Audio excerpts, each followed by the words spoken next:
व्योमातीतोऽक्षरं ब्रह्म भगवान् पुरुषोत्तमः जनो जानिदं सत्यं मुच्यते भवबन्धनात्।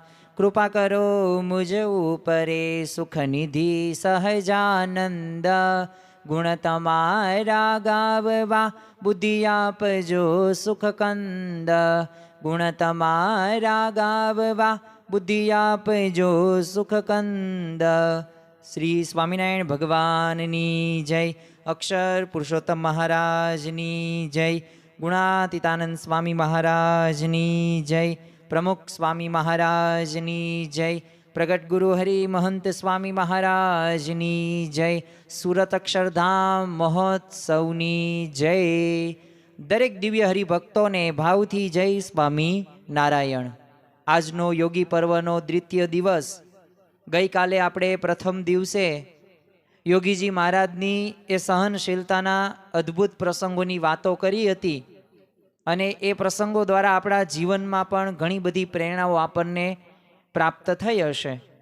આજે આપણે દ્વિતીય દિને યોગીજી મહારાજની એ ભગવાન પ્રત્યેની ભક્તિના એવા અદ્ભુત પ્રસંગોની વાત કરવી છે। આમ તો આત્મનિવેદ ભક્ત કોને કહેવાય? એક પ્રત્યક્ષ ભાવ ભગવાન સાથે કઈ રીતે કેળવી શકાય, તો એનું ઉત્તમ ઉદાહરણ છે ને બ્રહ્મ સ્વરૂપ યોગીજી મહારાજ હતા। આમ તો આ જીવનું આપણું કલ્યાણ કરવું છે અને આત્માને પરમાત્મા સાથે મિલન કરવું છે અને બ્રહ્મરૂપ થવું છે, આપણી સર્વ કોઈની અપેક્ષા છે, ઈચ્છા છે ને એના માટે જ તે આપણે આ એકાંતિક ધર્મ સિદ્ધ કરવા માટે એ દરરોજ આપણે પ્રયત્ન કરીએ છીએ અને એટલે જ તે અલગ અલગ પ્રસંગો દ્વારા, જીવન ચરિત્રો દ્વારા એ આપણા જીવનની અંદર એ અક્ષર જેવા ગુણો આવે જેથી આપણે પરમેશ્વરની ભક્તિ સારી રીતે આપણે કરી શકીએ। પરંતુ વાત અહીંયા પૂરી થતી નથી। આપણા જીવનની અંદર એ મેળવવા માટે, એ બ્રહ્મરૂપ થવા માટે એ આપણે ભગવાન સાથે જોડાવવું પડશે અને એ યોગીજી મહારાજ પોતે જોડાયેલા હતા, તો એમના જ તેવા જીવન પ્રસંગો આજે આપણે જોવાના છીએ કે જેથી આપણને ખ્યાલ આવે કે ખરેખર આપણે પણ એવી જ રીતે એ ભગવાન સાથે જોડાવાનું છે। આમ તો શ્રીજી મહારાજની પરાવાણી સમાન ગ્રંથ એટલે વચનામૃત, તો એમાં ગરડા પ્રથમના 37મા વચનામૃતની અંદર શ્રીજી મહારાજ કહે છે કે નારદજી જેવા ગુણવાન હોય પણ એમાં ભક્તિ ન હોય તો મને ન ગમે। અને ખરેખર એકાંતિક ધર્મના 4 અંગો છે, ધર્મ, જ્ઞાન, ભક્તિ અને વૈરાગ્ય। જેમ ખુરશીના એ 4 પાયા હોય, ટેબલના પણ 4 પાયા હોય। હવે એક પાયો ન હોય ને તો આપણે બેસી ન શકીએ। તો એમ અહીંયા શ્રીજી મહારાજે એ જ કીધું, ભલે ગમે એટલા ગુણવાન હોય, હવે નારદજી એટલે કોણ? ભગવાનનું મન કહેવાતું, પણ છતાં પણ જો ભક્તિ ન હોય તો ગમે નહીં। હવે ભક્તિ એટલે શું? ગુણાતીત ગુરુ પરંપરાના જીવન પ્રસંગો સાંભળીએ, જીવન ચરિત્રો વાંચીએ, સેવા કરીએ, કથા વાર્તા સાંભળીએ અને સતત નામ સ્મરણ કરીએ, ભગવાનનું ભજન કરીએ, એવી સમજણો કેળવીએ, આને ભક્તિ કહેવાય। અને એટલે જ તે જો રામાનંદ સ્વામીના આશ્રમમાં જ્યારે આવ્યા નીલકંઠ વર્ણી, ત્યારે મુક્તાનંદ સ્વામીની સાથે રહીને પત્ર એક લખ્યો ને એમાંય તે પોતાનું વૃત્તાંત જણાવીને લખ્યું શ્રીજી મહારાજે કે સર્વે ગુણ તો શોભે છે ત્યારે કૃષ્ણ ભક્તિ કરે જન જ્યારે। કૃષ્ણ ભક્તિહીણ ગુણ હોય વણ લૂણે વ્યંજન સમસોય। અલ્પ જીવ કૃષ્ણ ભક્તિ કરે તો તે કાળ કર્મ ભયથી તરે। બ્રહ્મા હોય જો ભક્તિએ હીણો તો તે પણ છે કાળ ચવીણો। તો ખરેખર અહીંયા શ્રીજી મહારાજે પણ પોતે ભક્તિને એક વિશેષ એ પ્રકારનું સ્થાન આપેલું છે અને શ્રીજી મહારાજે તે પ્રેમ લક્ષણા ભક્તિ એવી યોગીજી મહારાજના જીવનની અંદર એ આપણને સાંગોપાંગ જોવા મળે છે। આજે આપણે એવા ઘણા બધા પ્રસંગો જોવાના છીએ કે જે ભગવાન પ્રત્યેની પરાભક્તિ કોને કહેવાય એ આપણને સ્પષ્ટ ખ્યાલ આવશે। અને આજ તે પરાભક્તિનું એ લક્ષણ એ બ્રહ્મ સ્વરૂપ યોગીજી મહારાજમાં હતું, તો એમનું પ્રમાણે તે બ્રહ્મ સ્વરૂપ શાસ્ત્રીજી મહારાજે ઘણી વખત અવારનવાર આપેલું હતું। હવે જો ગુરુ તે શિષ્યનું પ્રમાણ આપે તો પછી કંઈ બીજા પ્રમાણો આપણે વાંચવાના કે જોવાના, કોઈ કહે એની કાંઈ રાહ નથી જોવાની, કારણ કે જો ગુરુ જ શિષ્યની જો કહેતા હોય અને પોતાનો વૃત્તાંત એ દર્શાવતા હોય તો એ ખરેખર 100% વાત સાચી કહી શકાય. 1943માં પોષ મહિનામાં છે ને ગામ બાબરામાં વનમાળીદાસ શેઠ હતા, ત્યાં પારાયણ કરાવેલી હતી. તેમાં શાસ્ત્રીજી મહારાજ કથા પ્રસંગમાં છે ને ખૂબ આનંદ કરાવે. પણ એક યોગીજી મહારાજનું આસન ખાલી હતું ને, એ એક ખોટ હતી. તો પછી યોગીજી મહારાજને તેડાવ્યા. પછી ત્યારે શાસ્ત્રીજી મહારાજે એ પારાયણની અંદર ઘણા બધા ભક્તો હતા, સંતોય હતા, અને ત્યારે વાત કરી કે આપણે કથામાં ગોપીઓ ને કૃપાનંદ સ્વામી પૂજા ડોડિયા ને આ બધા દ્રષ્ટાંતો આપીને વાતો કરીએ છીએ, પણ આજે આવી પ્રેમ લક્ષણા ભક્તિ છે ને યોગીજી મહારાજમાં છે, અને ભગવાન વિના એમનાથી રહેવાતું જ નથી. તો જો આવી એ પરાભક્તિ યોગી બાપા એ ભગવાન પ્રત્યેની એમની હતી. 1946માં કડી મુકામે શ્રી છોટુભાઈને ઘરે કથા વાર્તા દરમિયાન શાસ્ત્રીજી મહારાજ બોલેલા કે જોગી તે જોગી, ઠાકોરજી પ્રત્યે બહુ પ્રેમ, વલ્ભાચાર્ય જેવી પ્રેમ લક્ષણા ભક્તિવાળા યોગી બાપા. અને એટલું જ નહીં, પોતે એકાદશી નિર્જળા કરે તોય ઠાકોરજી માટે થાળ કરે, એમાં આળસ નહીં. તો જો ઠાકોરજી પ્રત્યે કેટલો પ્રેમ એમને.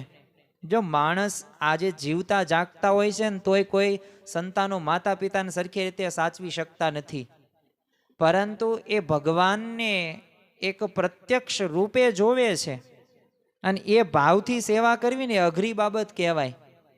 જો એક સગા આપણી સામે જીવ હોય તો એને આપણે સાચવી શકતા નથી, તો હવે ભગવાનની આપણે ભક્તિ તો કઈ રીતે કરી શકીએ. પણ જો આવા પ્રસંગો અને આવા યોગી પર્વની અંદર એ જો આપણે કથા વાર્તા સાંભળતા હોય તો સહેજે સહેજે આપણામાં પણ એવા ગુણો આવે. આપણે પણ એ ત્રણેય ટાઈમ ભગવાનને થાળ ધરાવીએ, આપણે આરતી કરીએ 2 ટાઈમ, અને ભગવાન સામે પ્રત્યક્ષ આપણા તે એ મંદિરની અંદર વિરાજમાન છે એવો ભાવ આવે, અને આપણી સાથે જ છે. પણ એ ક્યારે આવે કે જ્યારે આવો વિચાર હોય ને આવા પ્રસંગો આપણને ખ્યાલ હોય ને તો. 1949માં બોચાસણથી બોટાદ જવા છે ને ટ્રેનમાં નીકળેલા શાસ્ત્રીજી મહારાજ અને યોગી બાપા અને ઘણા બીજા બધા સંતો પણ હતા. તો ઉનાળાના દિવસો અને ગરદી બહુ, એટલે શાસ્ત્રીજી મહારાજ ને યોગીજી મહારાજ અને નિર્ગુણ સ્વામીને માન બેસવાની જગ્યા મળેલી. તો જેમ તેમ અમદાવાદ તો પહોંચ્યા, અને ત્યાં જ બબુભાઈ કોઠારી હતા, એ પાણીની માટલી લાવેલા. હવે એ જોઈને યોગીજી મહારાજ કે હરિકૃષ્ણ મહારાજને તાપ લાગ્યો છે, એટલે આપણે એમને નવડાવીને જળ ધરાવીએ. અને પછી યોગીજી મહારાજે ઠાકોરજીને નવડાવ્યા, પછી પ્રસાદીનું જળ હતું એ બધાને પાયું. અને ત્યારે શાસ્ત્રીજી મહારાજ બોલેલા કે જોગી મહારાજને મહાપ્રભુ વલ્ભાચાર્યજી જેવી સેવા ભક્તિ છે. અને પછી શાસ્ત્રીજી મહારાજને પાણી આપ્યું, એટલે શાસ્ત્રીજી મહારાજે કીધું કે જોગી મહારાજને પાણી પાવ, એ પીશે એટલે મારી તરસ છીપી જશે. પણ જો યોગીજી મહારાજને પ્રવાસમાં કંઈ પણ ન લેવાનો નિયમ હતો પાછો. તો આવી પ્રેમ લક્ષણા ભક્તિ એ યોગીજી મહારાજમાં હતી. અને પાછું એટલું જ નહીં, ગઈકાલે આપણે જોયું તપ ઉપવાસની અંદર તે કંઈક સારો સમયા ઉત્સવ હોય અથવા કોઈક જગ્યાએ રસોઈ હોય તો ત્યારે ઉપવાસ યોગીજી મહારાજ કરે. અને આપણે તો લગ્ન પ્રસંગો હોય ત્યારે તરત તે દિવસે આપણે એકાદશી એવું કરીએ નહીં. જો આજે તે એકાદશી છે, અપરા એકાદશી, તો આજે આપણે રહ્યા હશું, પણ જો આપણે એક વાત ધ્યાન રાખવી કે આ જે એકાદશી હોય, જે નિયમ ધર્મની વાત કરવામાં આવે છે, તો એને જો આપણે આજ્ઞા પાલન રૂપે આપણે જોશું ને તો એમાંથી યથાર્થ આપણને લાભ પ્રાપ્ત થશે જ. તે નારદ ભક્તિ સૂત્રમાં જણાવ્યું છે ને કે નારદસ્તુ તદર્પિત ખિલાચારત તત્મી સ્મરણે પરમા વ્યાકુલે તેતી. એટલે કે સર્વે કર્મો એ ભગવાનને અર્પણ કરવા અને ભગવાનના વિસ્મરણથી મન અતિ વ્યાકુળ બની જાય, એનું નામ પરાભક્તિ. હવે આપણને ભગવાનને થાળ ધરાવ્યો કે ન ધરાવ્યો તો આપણે ઝાપટી લઈએ છીએ, તો આપણી હજી પરાભક્તિમાં કંઈક તો ખામી છે. 2 ટાઈમ આપણે આરતી કરીએ કે ન કરીએ, આપણને કંઈ યાદ રહેતું નથી, તો આપણી કંઈક પરાભક્તિમાં ખામી છે. જો આ જીવને છે ને ભગવાન સાથે જોડવાનો છે, અનંત જન્મોથી એ આપણે આ 1,84,ની અંદર ભટકીએ છીએ, અને આ જન્મ મરણનો રોગ આપણને થયો છે. હવે આ રોગમાંથી છૂટવા માટે, મુક્ત થવા માટે આ ગુણાતીત ગુરુ પરંપરાના એ ચરિત્રો દ્વારા, પ્રસંગો દ્વારા આપણા જીવનમાં આપણે પ્રેરણા લેવાની છે.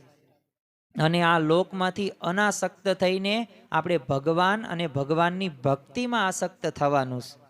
અને ભગવાન આપણી ભક્તિ જ જોવે છે, આપણો પ્રેમ જ જોવે છે કે આપણે કેટલા ભગવાનને યાદ કરીએ છીએ. જોવો કે ભગવાને આપણને કેવું આ મનુષ્ય દેહ આપ્યું, અને આ મનુષ્ય દેહને ભાગવતમાં કીધું છે દુર્લભો માનુષો દેહો, કે દુર્લભ એવો આ નાશવંત એવો મનુષ્ય દેહ છે. પણ આ નાશવંત એવા દેહમાંથી આપણે અવિનાશી ફળ પ્રાપ્ત કરવાનું છે. અને બાકી તો સગા સંબંધી છે એ તો બધાય કેવું છે કે સંસ્કારે સંબંધી સર્વે મળ્યા રે, એ છે જૂઠી માયા કેરી માળયંત કાળે, સગું નહીં કોયનું રે, એ મારું મારું કરીને ધન મેળવ્યું રે, તેમાં તારું નથી તલ ભારે અંત કાળે, સગું નહીં કોયનું રે.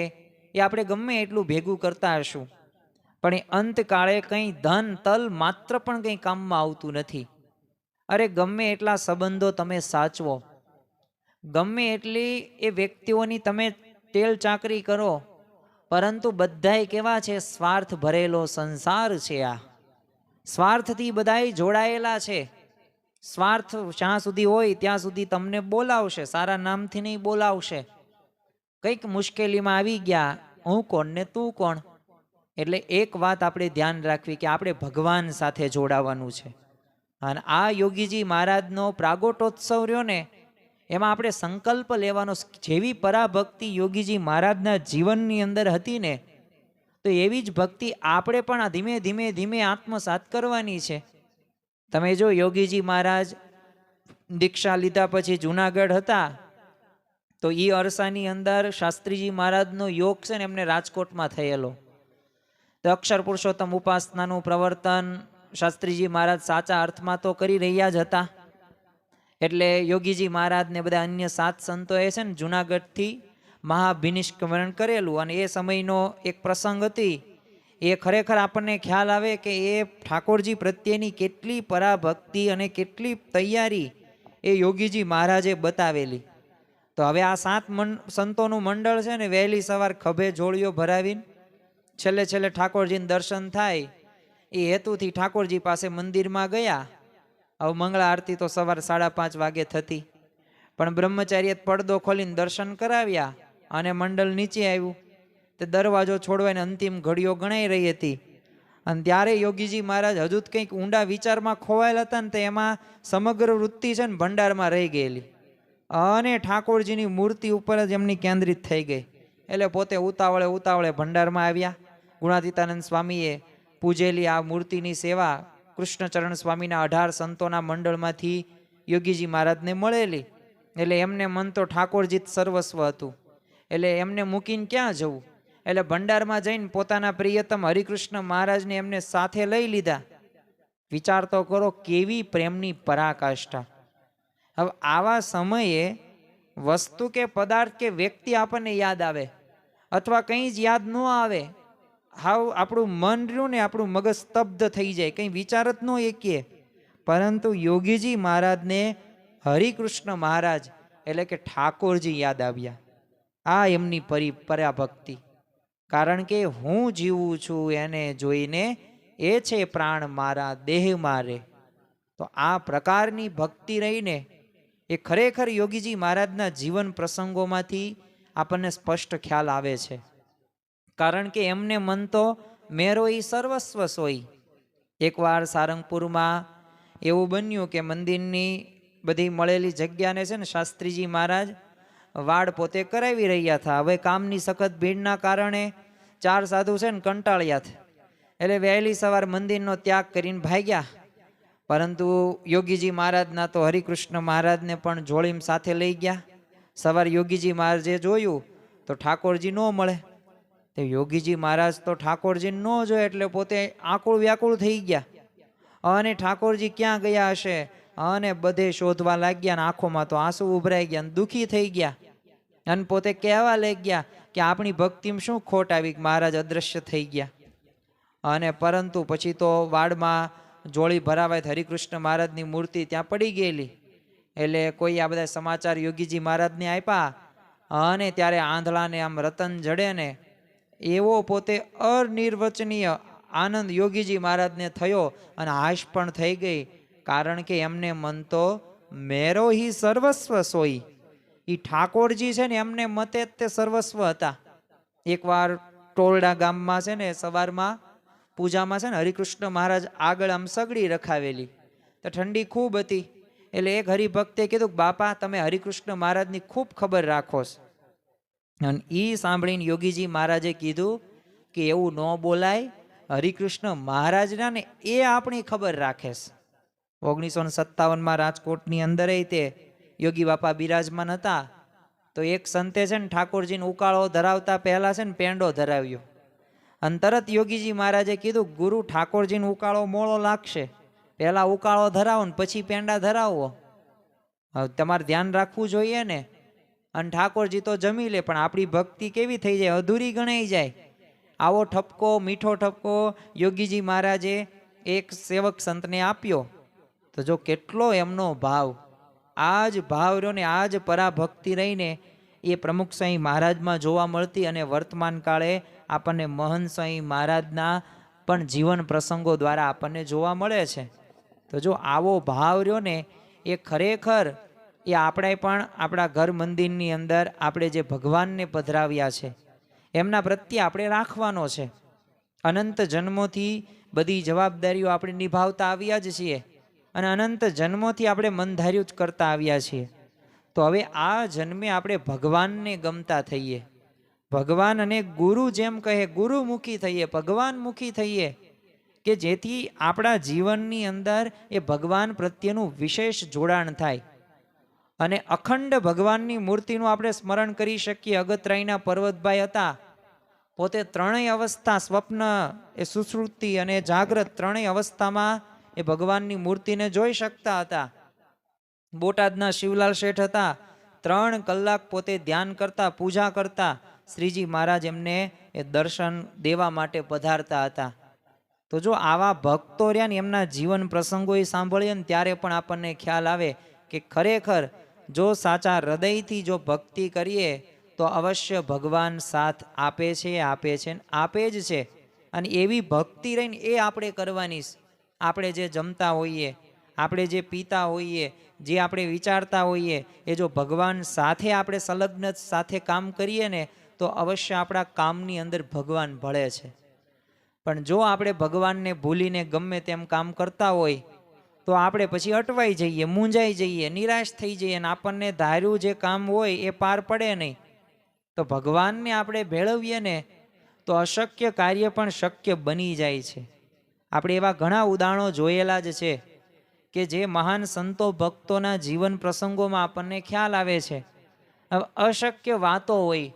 જલારામ બાપા તમે જુઓ કે અન્ન ક્ષેત્ર એમને શરૂ કરેલું, ક્યારેય કોઈ દિવસ તાણ આવેલી નહીં. આજે પણ તમે જોઈ શકો છો.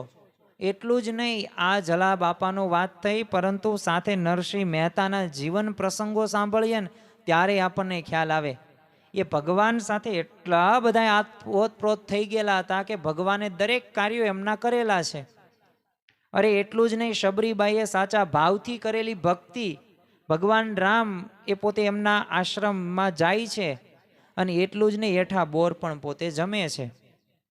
તો જે ભક્તો સંતોના જીવન જ્યારે જોઈએ ને ત્યારે એમને ભગવાન સાથે પોતે કનેક્ટેડ રહ્યા છે, ડિસ્કનેક્ટેડ નથી થયા. હવે આપણું કામ કેવું છે, આપણે જ્યારે મળી જાય ને કંઈક સારું એટલે આપણે ભગવાન સાથે જોડાઈએ નહીં, ડિસ્કનેક્ટ થઈ જઈએ છીએ. પણ જો આવા પ્રસંગો રહ્યા ને, આવી જયંતીઓ રહ્યા, આવા પ્રાગોટોત્સવ, આવા પર્વો છે ને એ આપણને પાછા કનેક્ટેડ કરે છે, અને આપણે શું કરવાનું છે ને એ ભાવ આપણને સ્પષ્ટ દેખાઈ આવે છે. બાકી યોગી બાપામાં તમે જુઓ કે એ કેવો પ્રત્યક્ષ ભાવ ઠાકોરજી પ્રત્યેનો અમનો હતો. 2-3 પ્રસંગો આપણે જોઈએ જેથી આપણને પણ ખ્યાલ આવે. 1966ની અંદર ગોંડલની અંદર યોગી બાપા બિરાજમાન હતા. તો બપોરે છે ને હરિકૃષ્ણ મહારાજને જગાડ્યા ને ત્યારે 2 હાથ જોડીને પ્રાર્થના કરી કે આપને તકલીફ પડી હોય તો માફ કરજો. તે પછી સેવક છે ને યોગેશ્વર સ્વામીને કીધું કે હરિકૃષ્ણ મહારાજ મને કહી ગયા કે ગઈકાલ રાતે મને છે ને થાળ ધર્યો નથી, અને રાતે ઠંડી લાગી હતી, અને મને ગરમ ઓઢાડ્યું નથી, એટલે લાલજીની સેવા છે ને બરાબર ન થાય ને તો મને તમે સોંપી દો. તો જો આવું સ્પષ્ટ કહી દીધું. હવે આપણે તો છટકીએ, ઘરમાં થાળ ધરાવવાનો હોય ને તો આપણે બીજાને સલાહ દઈ દઈએ, થાળ ધરાઈ નાખને, આરતી કરી નાખી, થાળ ધરાઈ નાખ્યો, એટલે આપણે ઓર્ડર કરતા હોય. પણ આપણે ભગવાન સાથે એવી રીતે જોડાયા નથી, તો જ તે આપણા આવા વચનો વાક્યો નીકળતા હોય. ગોંડલમાં અન્નકૂટ હતો તો કોઈએ છે ને શોભા વધારવા ભાત ભાતમાંથી એ બનાવેલા ગોવર્ધન પર્વતમાં ઘણી અગરબત્તી આમ ખોસેલી હતી, આમ ભાત હતું ને એમાંથી. તો યોગીજી મહારાજે ભાતમાં અગરબત્તી કઢાવી અને માત્ર 2 જ અગરબત્તી રહેવા દીધી. પછી કીધું કે બહુ ધુમાડો થાય ને તો ઠાકોરજીને જમતા ન ફાવે. કેવો પ્રત્યક્ષ ભક્તિ ભાવ કહેવાય. બાકી આવો વિચાર આપણને આવે? આપણને તો એવું લાગે અગરબત્તી સારી કહેવાય, પણ આપણને એવો વિચાર ન આવે કે આ ઠાકોરજીને અગરબત્તીમાં ધુમાડો હોય તો એ જમતા ન ફાવે. તો જો આ એમની ભાવના હતી. અને જો ઠાકોરજી થાળ જમતા પણ હતા. એટલું જ નહીં, એવા ઘણા પ્રસંગો આપણને પ્રાપ્ત થાય છે. યોગી બાપા જ્યારે ભાવનગરની અંદર બિરાજમાન હતા, એક ભક્તને ત્યાં પધરામણીએ જવાન થયું, ત્યાં હરિમંદિર હતું. હરિભક્તોએ વિનંતી કરી યોગી બાપાને કે આજે કયો ને ઠાકોરજીને જમે થાળ. અને યોગી બાપા કે કંઈ વાંધો નહીં. અને પોતે એક દિવ્ય ચરિત્ર કર્યું, પડદા બંધ કરાવ્યા, 2-3 થાળ ભાવથી તાળી પાડીને પોતે ગાયો. અને એમાં તે લાડવા હતા, શાક હતા, દાળ ભાત હતા, રોટલી હતી, અને 2 પાણીના જે લોટા ભરેલા હતા એ સાવ ખાલી થઈ ગયા. તો જો ચમત્કાર થઈ ગયો. ભાવ હતો ને તો એ ઠાકોરજી જમ્યા. તો એમ આપણે પણ ઘરે ભગવાનને સંત છે ને એ ખરેખર જમે છે, આપણી માનસી પૂજા સ્વીકારે છે.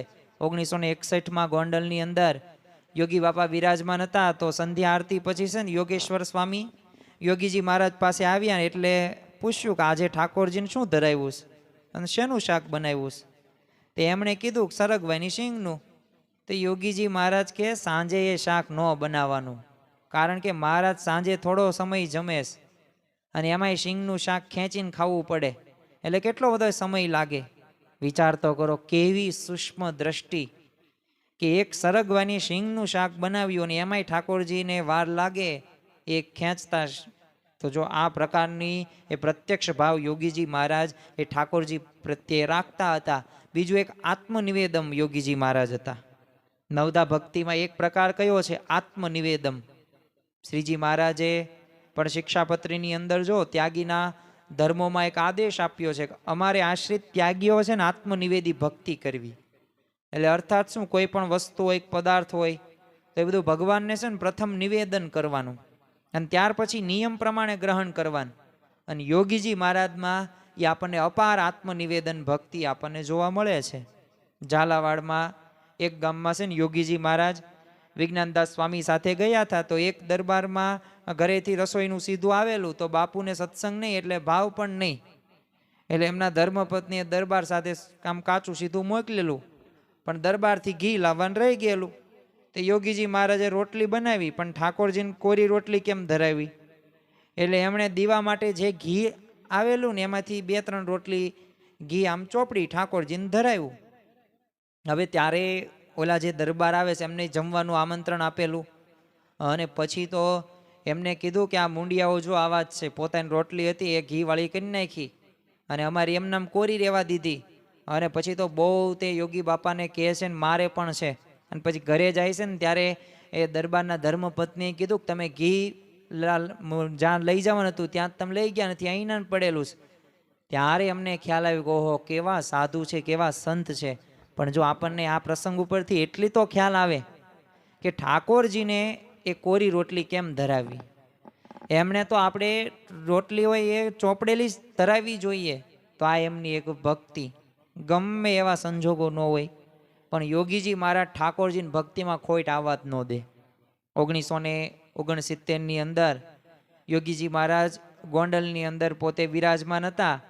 તો યોગીજી મહારાજ પોતે છે ને જમવા પધાર્યા, એટલે તરત પૂછ્યું કે આમ દેરીમાં થાળ ધરાવ્યો કે નહીં ધરાવ્યો? તો યોગીજી મહારાજ માટે આમ જુદી થોડીક મોળી રસોઈ બનતી, એટલે થાળ દેરીમાં ધરાવવાની યોગીજી મહારાજની આજ્ઞા હતી. એટલે યોગીજી મહારાજે કીધું કે મને ખબર છે કે થાળ નથી ધરાવ્યો અને 15 દિવસથી થાળ ધરાવ્યા વગર મને જમાડેશ, અને દેરીમાં ધરાવ્યા વગર જમાય જ કેમ? હવે આત્મનિવેદી ભક્તના લક્ષણ શું કે એમને એમ જમાડી દે છે. તો જો આવી ઠપકો એ વાત કરી, તો જો આ પ્રસંગ ઉપરથી નહીં આપણને ખ્યાલ આવે કે કેવા આત્મનિવેદી ભક્ત એ, જો આપણે આવા જો બ્રહ્મ સ્વરૂપ યોગીજી મહારાજ હોય તો આપણે એમના ભક્તો છીએ, આપણે એમના શિષ્યો છીએ, તો એમની દરેક આજ્ઞાનું આપણે એવી રીતે પાલન કરવાનું છે, જેવો એ રીતે વર્તે છે એવી રીતે આપણે વર્તવાનું છે. અને જો આપણી ગુણાતીત ગુરુ પરંપરાની એક વિશેષતા રહેલી છે કે પોતે વર્ત્યા છે ને પછી વર્તાવ્યા છે. આદેશ કે ભાષણબાજી કે નિયમો આજ્ઞા કાપી દીધી એમ નહીં, પોતાના જીવનની અંદર એ અક્ષર અક્ષર જોવા આપણને મળે છે. એટલે આપણા જીવનની અંદર આપણે પણ આવી જ રીતે ભગવાન સાથે ઠાકોરજી પ્રત્યે એ આપણે જોડાવવાનું છે. ચાલો, આપણે આટલું બધું ત્યાગી તો આપણે નથી, ગૃહસ્થ છીએ, પણ આપણી જવાબદારી તો છે ને કે જે આપણે ભગવાનને નિત્ય આપણે ઘર મંદિરની અંદર એ જે પૂજા આપણે પાઠ કરતા હોય, કે જે અગરબત્તી કે દીવો આપણે કરતા હોય, થાળ ધરાવતા હોય, દર્શન કરતા હોય, તો એ તો આપણે કરવું જોઈએ. બીજો પ્રસંગ આપણે જોઈએ તો 1969ની અંદર ગોંડલનો જ પ્રસંગ છે. યોગીજી મહારાજના ઉતારાના છે ને આગળના ભાગમાં એક કાચની કેબિન બનાવવામાં આવી હતી, એટલે દર્શનાર્થીઓ આમ સુખેત દર્શન કરી શકે અને યોગીજી મહારાજને કોઈ અગવડ કંઈ પડે નહીં. એટલે કેબિનમાં છે ને પાટ ઉપર આમ સુંદર આસન બનાવ્યું હતું. એટલે બધા યોગીજી મહારાજને આમ પાટ ઉપર બિરાજમાન થવા માટેની પ્રાર્થના કરી. તે યોગીજી મહારાજ કે પહેલાં ઠાકોરજી પધરાવો પછી હું બેસીશ. તે કોઈએ કીધું બાપા આ પાટ તો જૂની છે. તે યોગી બાપા કે પણ રૂમ તો નવો છે ને. અને ખરેખર યોગીજી મહારાજે પોતે એનો દાવો રહ્યો ને એ સાચો તેમને કર્યો. તો જો પહેલાં ઠાકોરજીની સાળ સંભાળને પછી પોતે બેસે તો આ એમની એક ભક્તિ આપણને જોવા મળે છે. 1957ની અંદર એ ભાવનગરની અંદર યોગીજી મહારાજ બિરાજમાન હતા. તો એક મુમુક્ષુ છે ને પવિત્ર જળ ભરેલો કળશ લાવીને કીધું કે અમારે ત્યાં મોટા મહાત્મા આવે અને એમાં ચરણ ધોઈને અમે ચરણામૃત લઈએ છીએ, એટલે આપના ચરણ આમાં પખાડો. તો યોગીજી મહારાજે પોતાના પગ છે ને સંકોચીને ઠાકોરજીને મગાવ્યાને કીધું કે ઠાકોરજીના પગ પખાડો. અને પછી તો બધાએ એ બ્રહ્માનંદ સ્વામીની સાખી બોલ્યા કે સાચે સંત મિલે કમી કાહુ રહી, સાચી શીખવે રામ કી રીત કુ, પરાપાર સોઈ પરિબ્રહ્મ હે, તામે ઠેરાવે જીવ કે ચિત્તકુજી. એ સાચા સંત રહ્યા ને એ પોતાથી પર પુરુષોત્તમ નારાયણમાં જીવને જોડે છે, પોતામાં જોડતા નથી. એ જ સાચા ગુરુ છે એમ કહીને પેલા મુમુક્ષુ નહીં, પછી તો સંતોષ એ પછી થયો એમને. પણ કહેવાનું શું છે કે આપણી ગુણાતીત ગુરુ પરંપરા એ ઠાકોરજી પ્રત્યેની પરાભક્તિ એ કરે છે. એ ગુરુ રહ્યા ને એ ભગવાન સુધી પહોંચાડવાનો એક સેતુ છે, બંધ છે કે જે આપણને પરબ્રહ્મ સુધી પહોંચાડશે. એ બ્રહ્મ કહેતા, અક્ષર બ્રહ્મ કહેતા એ સત્પુરુષ એ વર્તમાન કાળે મહંત સ્વામી મહારાજ છે. ભક્તિના લક્ષણો છે ને આચાર્યોના મત પ્રમાણે ઘણા બધા છે. એમાં એક કેવું છે કે વ્યાસ મુનિ પોતે ભક્તિની વ્યાખ્યા કરતા શું કહે છે કે પૂજા દિશુ અનુરાગ, એટલે કે આમ ભગવાનની સેવા પૂજામાં આમ પ્રેમાશક્તિ રહીને એને જ ભક્તિ કહેવાય. હવે એક આચાર્ય ગર્ગ થઈ ગયા, એમના મતે ભક્તિ એટલે શું? કથા દિશુ અનુરાગ, એટલે કે આમ ભગવાનની કથામાં આમ ઉત્કૃષ્ટ પ્રેમ એટલે શું? ભક્તિ. આજે આપણે એવા પણ પ્રસંગો જોવા છે કે પૂજાની અંદર પણ એ યોગી બાપા નંબર 1 અને કથા સાંભળવામાં પણ એ નંબર 1, અને સાંભળ્યા વિના રહી જ ન શકાય. કથા વાર્તા તો કરે પણ સાથે સાંભળે પણ એટલી જ કથા વાર્તા. તો એ આપણે એવા પણ પ્રસંગો જોઈએ જેથી આપણને ખ્યાલ આવે. તો પ્રથમ જ તે આપણે વાત કરીએ પૂજા દિશુ અનુરાગ, એટલે કે ભગવાન સંબંધી ક્રિયાઓમાં શું છે? પરમ સ્નેહ રહ્યું ને એ જ એક ભક્તિ કહી શકાય. શ્રીમદ ભાગવતમાં કહ્યું છે કે ગુર્જરે જીર્ણતામ ગતાહ, એટલે ભક્તિ છે ને ગુજરાતમાં જીર્ણ વૃદ્ધ થઈ, પરંતુ યોગીજી મહારાજના જીવનમાં ભક્તિ કેવું? સદા બહાર ખીલીશ. એટલે શરીર સ્થિતિ હોય, સંજોગો હોય, ગમે એ સમય હોય, પ્રતિકૂળતા હોય, ગમે તે પરિસ્થિતિ ન હોય, એ દરેક પરિસ્થિતિની અંદર યોગી બાપાની ભક્તિ રહીને એ અવ્વલ નંબર ઉપર આવતી, એટલે કે એવી પરાકાષ્ઠા હતી. 1968ની અંદર જ તે ગોંડલની અંદર યોગીજી મહારાજ પોતે વિરાજમાન હતા ને પોતે બીમાર હતા, ખૂબ આસક્તિ હતી, બેસાતું પણ નહોતું, છતાંય જો પૂંજામાં માળા ફેરવી. પ્રદક્ષિણા કરવી અને દંડવત પ્રણામ પણ કર્યા, અને બધાએ તો ના જ પાડી. પણ એમણે શું કીધું, મને કંઈ થવાનું નથી. તમે વિચાર તો કરો, 103 ડિગ્રી તાવમાં પણ યોગીજી મહારાજની ભક્તિ ક્ષીણ નહોતી થઈ. હવે આપણે તો થોડોક માથું પેટમાં દુખે તો તરત પૂજામાં આપણે કાપ મૂકી દઈએ, એટલે કે આપણે એ પૂજા આપણે ઘડીકમાં સંકેલ લઈએ. તો પરંતુ જો યોગી બાપા એ આ કરતા નહોતા. આ સત્પુરુષ, આ ગુણાતીત ગુરુ પરંપરા આપણને આ જ શીખવે છે. યોગીજી મહારાજ જ્યારે જ્યારે ગઢડામાં લક્ષ્મીવાડીએ પધારે ને ત્યારે અચૂક દર્શન કરે, અને દરેક પાછા પ્રસાદિક સ્થળ હોય ને ત્યાં દંડવત કરવાના. એકવાર તો આમ હાથે ગુમડું થયેલું અને આરામ માટે રોકાયેલા, છતાંય લક્ષ્મીવાડીએ દર્શનને જાય અને ત્યાં દરેક સ્થળે પહોંચે, દંડવત કરે. અને એકવાર તો મહંત સ્વામી મહારાજે પણ દંડવત એ ગણેલા તો 150 દંડવત ત્યારે એ થયેલા હતા. તો જો આપણને ખ્યાલ આવે કે ખરેખર એમના એ પ્રસંગો રહ્યા ને એ આપણને પુરાવો આપે છે. 1970ની અંદર ગઢડાની અંદર એ યોગી બાપા બિરાજમાન હતા. હવે લક્ષ્મીવાડી પોતે દર્શને પધાર્યા ને ત્યારે વરસાદ આમ શરૂ થઈ ગયો. તે મોટા મંદિર આગળ આમ ગાડી ધીમી પડાવીને કીધું કે આપણે અહીંયા પણ દર્શન કરવા છે. હજુ કાલે જ ગયા હતા, તોય મુશળધાર પાછો વરસાદ હતો. તો યોગીજી મહારાજની ઈચ્છા શું કે નહીં, મારે અહીંયા દર્શન કરવા છે, ભગવાનના દર્શન કરવા છે. અને ઈચ્છાથી પછી તો મંદિરમાં ગાડી વાળી. હવે મંદિરમાં પ્રાંગણમાં કોઈ ફરકતું નહોતું. હવે આવા વરસાદમાં યોગીજી મહારાજને ખુરશીમાં ઉપર લઈને જવા એ કસોટી મોટી હતી, કારણ કે મંદિરના આરસના પગથિયા ઉપર લપસવાનો સંપૂર્ણ ભય હતો. પણ યોગીજી મહારાજ દર્શન માટે એવા મક્કમ હતા. ગોપીનાથજીના દર્શન થઈ ગયા. ત્યારે યોગીજી મહારાજે ઈચ્છા પ્રગટ કરી કે મારે પ્રદક્ષિણામાં હરિકૃષ્ણ મહારાજના પણ દર્શન કરવા.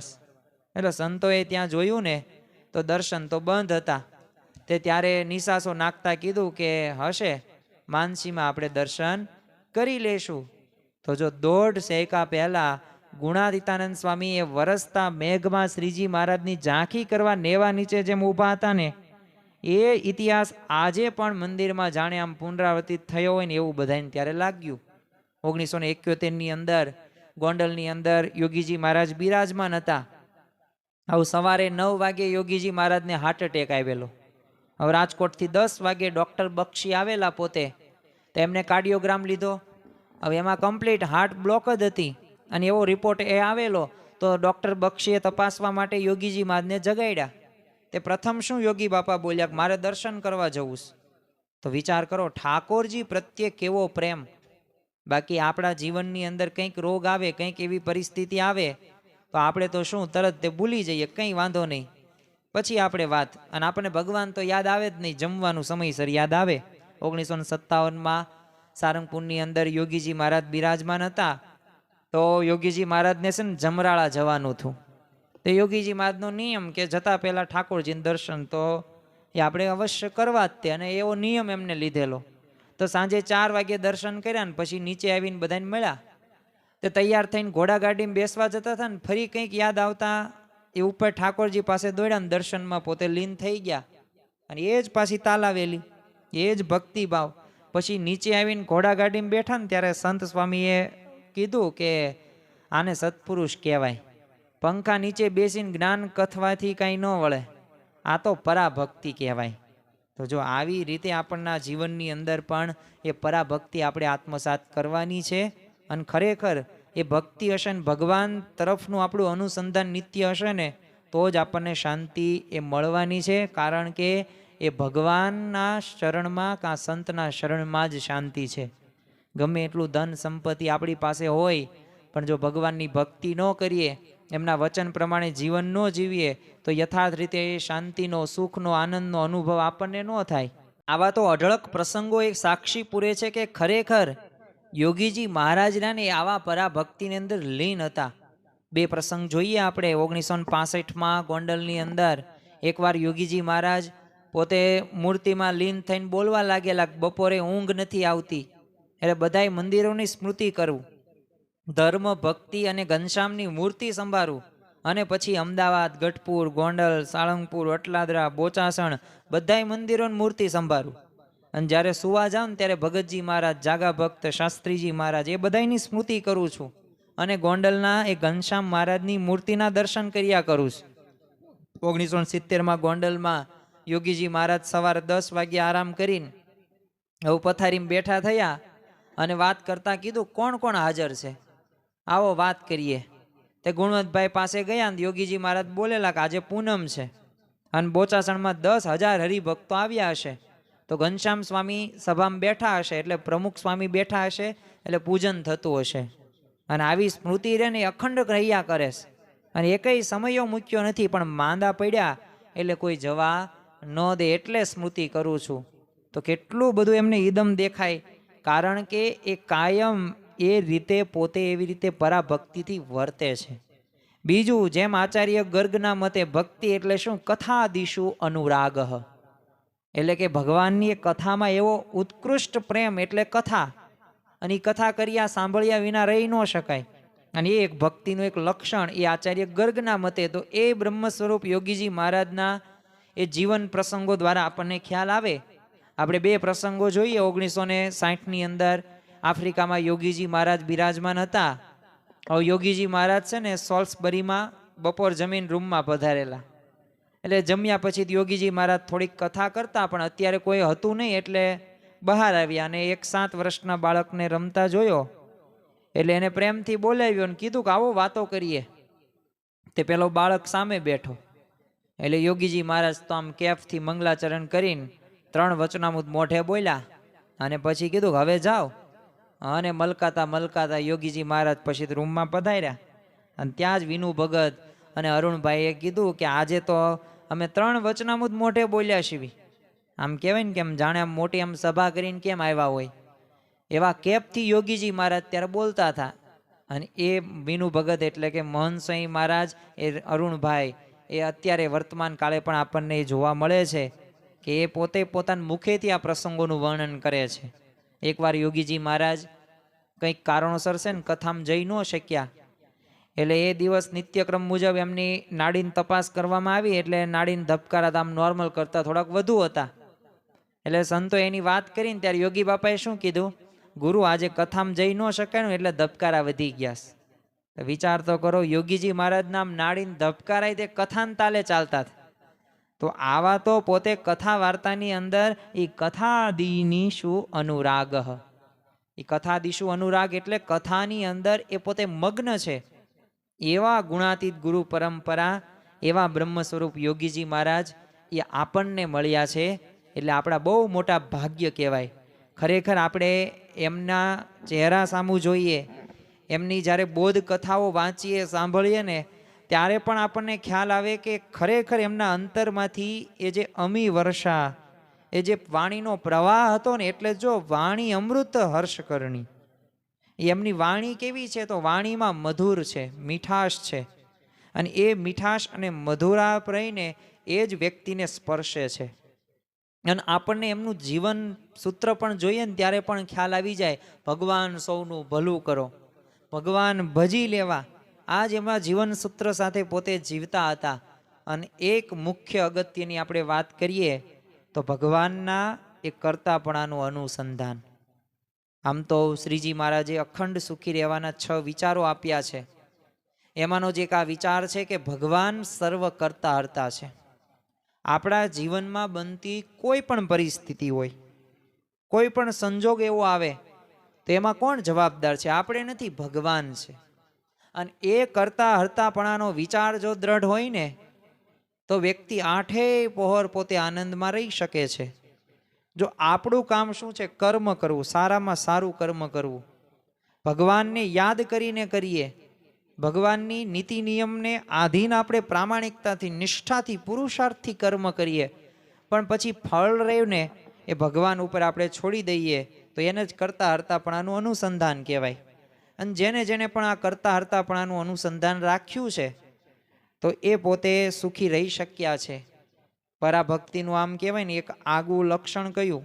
તો ભગવાનમાં કરતા હરતાપણાનું સતત અનુસંધાન, કે જે પણ કંઈ થાય એના કરતા કોણ છે? ભગવાન છે.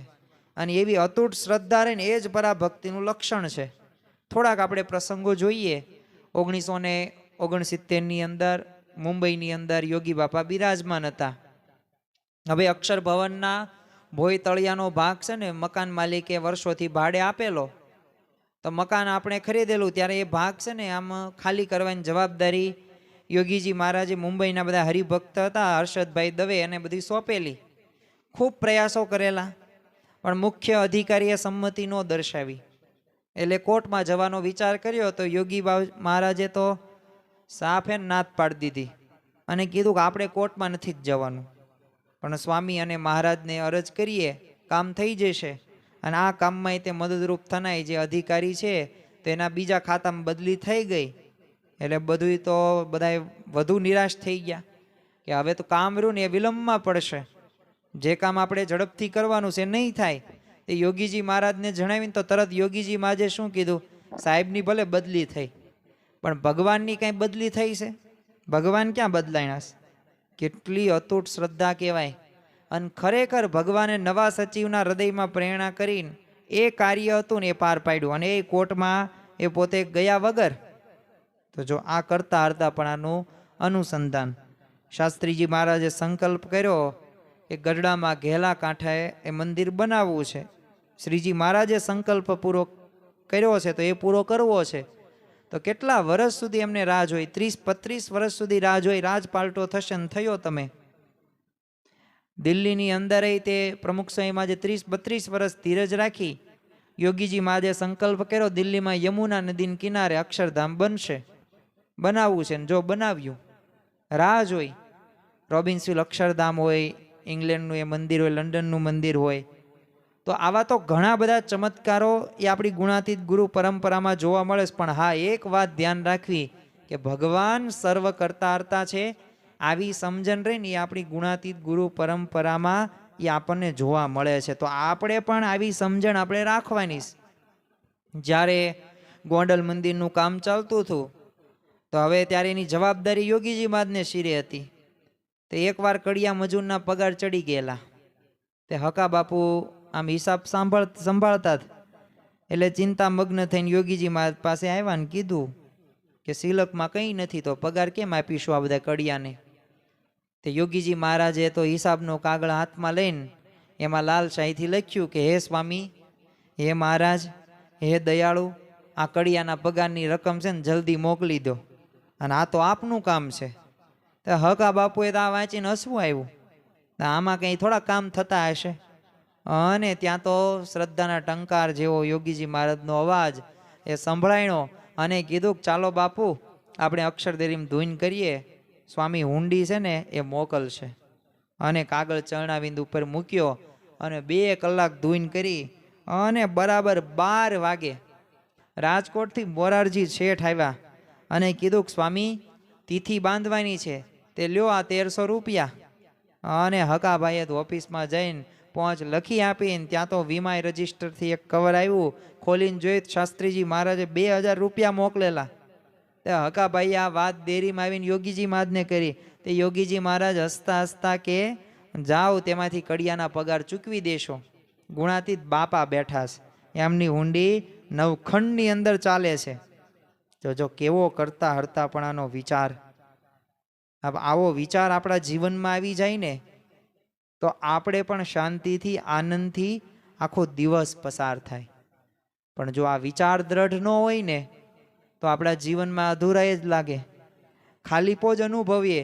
એકવાર યોગીજી મહારાજ સોંઠા ગામે પધારેલા તો તાપ ઘણો હતો, એટલે ઠાકોરજીને જળ ધરાવીને બધા સંતો ભક્તોને પાણી પીધું. એટલે એવામાં દાજી બાપુ આવી પહોંચ્યા ને એટલે પાણી પીવામાં રહી ગયા હતા. એટલે કુંજો ખાલી થઈ ગયો, એક પણ ટીપું એમાં હતું નહીં. એટલે સેવકે જણાવ્યું એટલે તોય તે યોગીજી મહારાજે કુંજામાં મોઢા આગળ હાથ મૂકીને દાજી બાપુને લોટામાં કુંજો નમાવ્યો અને બોલતા ગયા કે મહારાજ પરચો પૂરો, પરચો પૂરો. અને સૌના આશ્ચર્ય વચ્ચે કુંજામાંથી બરાબર લોટો ભરીને એટલું પાણી નીકળ્યું. તો દાજી બાપુના તો આનંદનો પાર ન રહ્યો. તે સાથે બધા સંતો ભક્તો હતા એ તે બધા તાજુબ થઈ ગયા ને અહોભાવમાં ડૂબી ગયા. તો જો પછી આગળના તે ગામ ખારવામાં તે આ પરચાની વાત નીકળી ત્યારે કાનજીભાઈ સોની યોગીજી મહારાજના વચનથી ભાવનગરમાં તે બોર તળાવ ભરાઈ ગયું હતું. એ બધી પરચાની વાત કરીને એ સાંભળીને યોગીજી મહારાજ તો થોડા ખિન્ન વદને કહેવા લાગ્યા, એ તો મહારાજ પરચા પૂરે આપણે કંઈ ન કરી શકીએ, આપણે તો સ્તુતિ કરી શકીએ. આવો જ પરચો આપણને ખ્યાલ છે કે શાસ્ત્રીજી મહારાજે જ્યારે સારંગપુર મંદિરનું જ્યારે મૂર્તિ પ્રતિષ્ઠા હતી ને એ દિવસે હરિભક્તોએ હજારોની સંખ્યાની અંદર આવેલા, શેરો બનાવેલો હોજ ભરીને જ તે પણ ખૂટી જવામાં હતો, પણ શાસ્ત્રી મહારાજને વિનંતી કરી કે આ એસ્ટિમેટ બહાર વહી ગયું બધું, અને આ બધા માણસો બહુ પબ્લિક જાજુ આવ્યું છે હરિભક્તો. એટલે જો ત્યારે શાસ્ત્રીજી મહારાજે ઠાકોરજી ત્યાં ધરાવ્યા અને પ્રાર્થના કરી અને કંકુના થાપા પણ મારી દે કે આ જેને થાપા મારી દે એને શેરો લેવા જવાનું, બીજાને નહીં જવાનું. અને જો શેરો ખૂટ્યો નહીં. આફ્રિકામાં તે યોગીજી મહારાજે આવો જ ચમત્કાર કરેલો, મંદિર બનાવ્યું તો ત્યારે લાડવામાં હવે ખૂટવાના જ હતા. ભક્તોએ કીધું, વિનંતી કે આ બધા ઘણા બધા હરિભક્તો આવ્યા, લાડવા આપણે બનાવ્યા એ પણ પૂરા નહીં થાય, ખૂટી જશે. એટલે કીધું કંઈ વાંધો નહીં. અને જો ત્યાંય તે ઠાકોરજીને પધરાવ્યા, ભગવાનને પ્રાર્થના કરીને પ્રાર્થના સાંભળી, ચમત્કાર થયો, લાડવા ખૂટે જ નહીં. છેલ્લે તો એ દરિયામાં નાખવામાં આવ્યા, આજુબાજુ સ્કૂલમાં પણ આપવામાં આવ્યા. તો જો આવા ચમત્કારો તો એ ખરેખર અક્ષર બ્રહ્મ કરી શકે. અને એ ગુણાતીત ગુરુ પરંપરા એ આપણને મળી છે ને વર્તમાન કાળે મહંત સ્વામી મહારાજ આપણને મળ્યા છે. ખરેખર આવા પરચા જોઈએ, આવા પ્રસંગો ચમત્કારો જોઈએ ને ત્યારે પણ આપણને ખ્યાલ આવી જાય કે આ જે પ્રાપ્તિ થઈ છે, આવા જે ભગવાનને આવા ગુરુ મળ્યા છે ને એ કોઈ સામાન્ય વાત નથી. 1970માં યોગીજી મહારાજ આફ્રિકા પધાર્યા હતા, તો ત્યારે તે એ વખતે લંડનમાં બધા ભક્તોએ યોગીજી મહારાજને છે ને લંડન પધારવા માટે એ વિનંતી કરેલી, અને એ માટે રૂબરૂ આમંત્રણ આપવા માટે યુગાન્ડા સુધી દોડી આવ્યા હતા. પણ યોગી બાપાએ મંદિર માટે મકાન લેવાય તો જ આવી એવી ભારે શરત મૂકેલી, સાથે ઋતુની પણ અનુકૂળતા હોવી જરૂરી પાછું જણાવેલી. અને કીધું બાપા ઋતુ ફેરવી તમારા હાથમાં છે. બધા લંડનના હરિભક્તોએ વિનંતી કરી અને યોગીજી મહારાજ તરત બોલ્યા કે રાખો રાખો, બધું ભગવાનના હાથમાં છે. તો જો એ વિચરણ દરમિયાન યોગીજીમાં વારંવાર સભામાં કહેતા કે આફ્રિકા કે લંડન ગમે એવા દૂર દેશાવરમાં જઈએ પણ શ્રીજી મહારાજ જ કાર્ય કરે છે. ગાડા નીચે કૂતરું હાલ્યું જતું હોય અને જાણે જે મેં ગાડું તાણ્યું પણ રહેવા દે, બળદ તાણે છે. એ કાર્યના કરતા કોણ છે? મહારાજ ને સ્વામી છે. અને એ જ સત્સંગ વધારે છે ને એનો જ પ્રકાશ લઈને જઈએ તો સમાજ થાય, જો એને મૂકીએ તો કોઈ કામ નો થાય. તો આવા પણ આશીર્વચનો એ સતત જો ભગવાનનું કરતાપણાનું અનુસંધાન આપણે થોડુંક કરીએ ને એટલે તરત આપણને હવા આવી જાય, અહંકારે મેં કર્યું, ઓલા મેં કર્યું, કરતલ બીજો કોઈ. આપણાથી એક સૂકું પાંદડું પણ હલાવ્યું છે, કહેવાય ને કે શેકેલો પાપડ પણ આપણે ભાંગી શકતા નથી. ભગવાનની મરજી વગર કોઈથી તણું પણ હલાવ્યું હલતું નથી.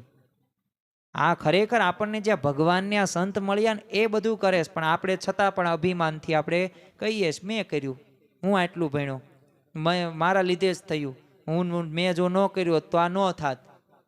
તો જો આપણા જીવનની અંદર આવા વિચારો નથી ને આવું અનુસંધાન નથી ને એટલે આપણે હતાશ નિરાશ થઈ જઈએ. તો જો ખરેખર આપણને બ્રહ્મ સ્વરૂપ યોગીજી મહારાજ મળ્યા, એમના આવા જીવન પ્રસંગો આપણને સાંભળવા મળે ત્યારે ખરેખર આપણને ખ્યાલ આવે કે ભક્તિ કોને કહેવાય, એ ઠાકોરજી પ્રત્યેની પરાભક્તિ કોને કહેવાય, એનું આદર્શ ઉદાહરણ આપણને બ્રહ્મ સ્વરૂપ યોગીજી મહારાજ છે. અને એટલે જ તે આવી પરાભક્તિ જેને વિશે આવે ને એ ભક્તને પ્રાપ્તિ શું? તો એ ભક્ત સિદ્ધ થાય છે, અમર થાય છે, અરે વિષયોથી નિરપેક્ષ થઈ જાય છે. તો આપણને પણ આવા પ્રેમ લક્ષણા ભક્તિ દ્વારા એ આપણે પરાભક્તિનો આ પરમ ફળ પ્રાપ્ત કરી શકીએ છીએ. પણ વિચાર આપણે સોંપવાનો છે. જેમ આપણે કોઈ ખેડૂત હોય ને તો ચોમાસું આવે ને એ પૂર્વે પોતે રોપણી કરે, જે બીજ વાવે ને એ પોતે ઉગે 3, 4, 5 મહિના દરમિયાન, અને એનો પાક એ પોતે મોલ પાકે એવો, અને એમાંથી એને ઘણી બધી કમાણી થાય. એમ આ વિચારને આપણે રોપવાનો છે. જેમ યોગીજી મહારાજ પોતે આત્મનિવેદી ભક્તિ કરતા હતા, પ્રત્યક્ષ ભાવ રાખતા હતા, સર્વસ્વ એ ભગવાન જ છે. એ કથા વાર્તા હોય, પૂજા હોય કે ભગવાનનું કરતા હરતાપણાનું અનુસંધાન હોય, તો એવા જ વિચારો, એવા જ પ્રસંગો આપણા જીવનમાં પણ આપણે એ ઊભા કરવાના છે અને આપણે એવી રીતે ભક્તિ કરવાની છે. તો આજના બીજા દિવસે, આમ તો આવતીકાલનો ત્રીજો દિવસ, યોગી પર્વનો છેલ્લો દિવસ, આવતીકાલે પણ આપણે એમના જીવન પ્રસંગો સાંભળવાના છીએ. પણ આજના દિવસે આપણે સૌ કોઈ એક સંકલ્પ સાથે આગળ વધીએ કે જેમ ભગવાન પ્રત્યેની એ ભક્તિના જે અદ્ભુત પ્રસંગો આજે આપણે યોગી બાપાના જીવન પ્રસંગો દ્વારા સાંભળ્યા, તો તો આપણે પણ ઠાકોરજી પ્રત્યે, ભગવાન પ્રત્યે સંતની આજ્ઞાનું પાલન કરીએ, ભગવાનની આજ્ઞાનું પાલન કરીએ અને એવી જ પરાભક્તિ સાથે જોડાઈએ કે જેથી આપણને આઠેય પહોર અખંડ આનંદ, શાંતિ, સુખ એ વર્ત્યા કરે. તો આજના દિવસે આપણે મહારાજ સ્વામીના ચરણોમાં પ્રાર્થના કરીએ કે અમારા જીવનની અંદર પણ યોગીજી મહારાજ જેવી જ તે સ્થિતિ અમારે પણ કરવાની છે, કારણ કે અમારે એ અક્ષરરૂપ થવાનું અને પરબ્રહ્મની ભક્તિ કરવાની છે. તો આજના દિવસે મહારાજ સ્વામીના ચરણોમાં પ્રાર્થના કરીએ કે આવા જ તે ગુણો અમારા જીવનમાં પણ અમે આત્મસાત કરીને તમને મન, કર્મ, વચને રાજી કરી શકીએ, એ જ આજના દિવસે પ્રાર્થના. શ્રી સ્વામિનારાયણ ભગવાનની જય.